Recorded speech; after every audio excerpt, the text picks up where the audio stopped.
नमस्कार, public news देख रहे हैं आप।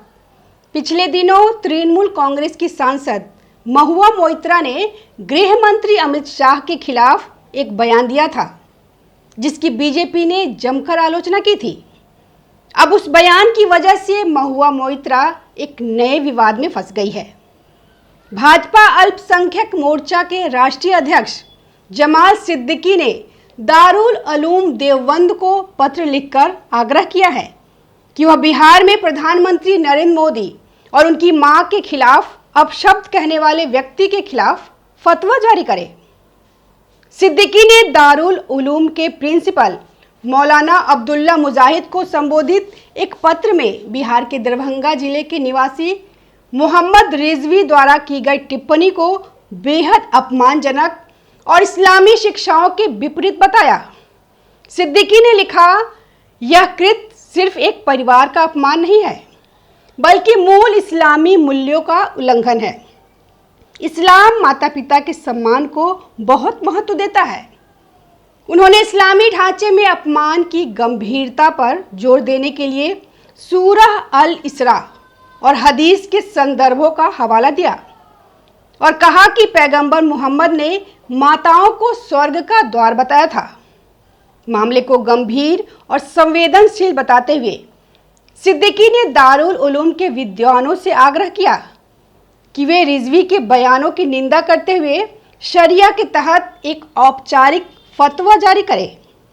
उन्होंने तर्क दिया कि इस तरह की इस्लामी कानूनी राय व्यक्ति के लिए एक नैतिक सुधार और सामुदायिक मूल्यों की पुनः पुष्टि दोनों का काम करेगी। वहीं अमित शाह के खिलाफ अपमानजनक टिप्पणी करने के आरोप में टीएमसी सांसद महुआ मोइत्रा के खिलाफ एफआईआर दर्ज की गई है।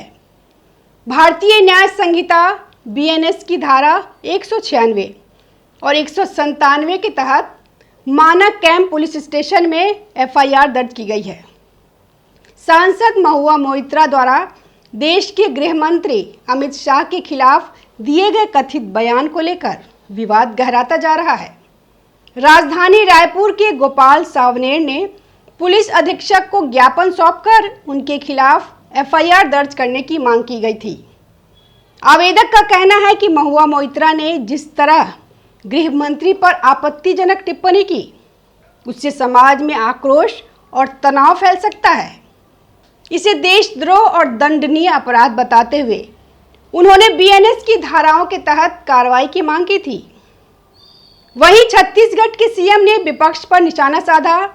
इस मामले में छत्तीसगढ़ के मुख्यमंत्री विष्णुदेव साय ने इसे विपक्ष की दूषित मानसिकता का प्रमाण बताया। उन्होंने इसकी कड़ी निंदा की। उन्होंने आगे कहा कि यह केवल एक व्यक्ति पर की गई टिप्पणी नहीं, बल्कि पूरे देश की गरिमा और राष्ट्रीय चेतना पर हमला है। न केवल यह आपत्तिजनक है, बल्कि यह गंभीर आपराधिक कृत्य है। उन्होंने कहा कि गृह मंत्री देश की सुरक्षा और एकता के सर्वोच्च प्रहरी है और उन पर इस प्रकार की अभद्र टिप्पणी वास्तव में लोकतांत्रिक मर्यादाओं का अपमान है। विपक्ष किस प्रकार राजनीति में निम्न स्तर तक गिर चुका है और किस प्रकार व्यक्तिगत आक्षेपों के माध्यम से लोकतांत्रिक संवाद की गरिमा को लगातार ठेस पहुंचाई जा रही है। धन्यवाद। ताज़ा खबरों से जुड़े रहने के लिए हमारे चैनल को सब्सक्राइब करें और बेल आइकन को दबाना ना भूलें, ताकि हर खबर की नोटिफिकेशन आपको मिलती रहे।